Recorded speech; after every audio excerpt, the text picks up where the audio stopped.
அண்ணா அக்கா பர்மனண்டாக இருக்காங்களா? என்னது பர்மனண்டாக இருக்காளா?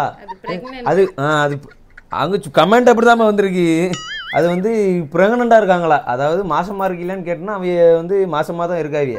இல்லை கல்யாணம் முடிஞ்சால் மாசமாக மாட்டாவிய. சரி ரொம்ப பேசுகிறோனோ. அதாவது பார்த்தீங்கன்னா நிறைய பேர் கேட்டிருந்தீங்க அண்ணா அக்கா ப்ரெக்னெண்ட்டாக இருக்காங்களா, சொல்லவே இல்லைன்னு. நான் வீடியோ போட்டு இப்போ தான் சொல்கிறேன். அதனால் சரிட்டு வீடியோக்குள்ளே வரும்போது சொல்லிக்கலான்னு நான் இதுன்ட்டேன், அதுக்கு முன்னாடி வேணான்னு. அதுக்கப்புறம் பார்த்தீங்கன்னா அண்ணா அக்காவோட நேம் சொல்லுங்கள், உங்கள் அக்கா அந்த நேம் சொல்லுங்கள். ஆமாம் என்ன நேம் உன் நேமு? அதே இல்லை உன் வாயால் சொல்லலான்னு சொன்னேன். அக்காவோட பேரை பார்த்தீங்கன்னா கவிதா. கவிதா. அடுத்த கமெண்ட், அண்ணா அக்காவை திட்டிகிட்டே இருக்கீங்க ஏன்? அக்கா பாவம். அப்போ நான் பாவம் கிடையாதா?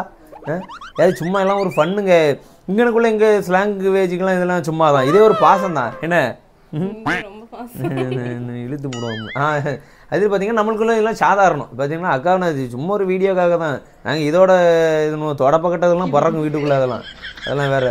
இதான்ப்பா இவ்வளோ தான். அது பொண்டாட்டி வச்சு நான் கொடுமெல்லாம் படுத்தலை. இங்கே பாருங்க இப்போ கூட பின்னாடி வச்சு முதுகு கிள்ளிகிட்டு இருக்கா. இவளுக்கா போய் சப்போர்ட் பண்ணுறியே.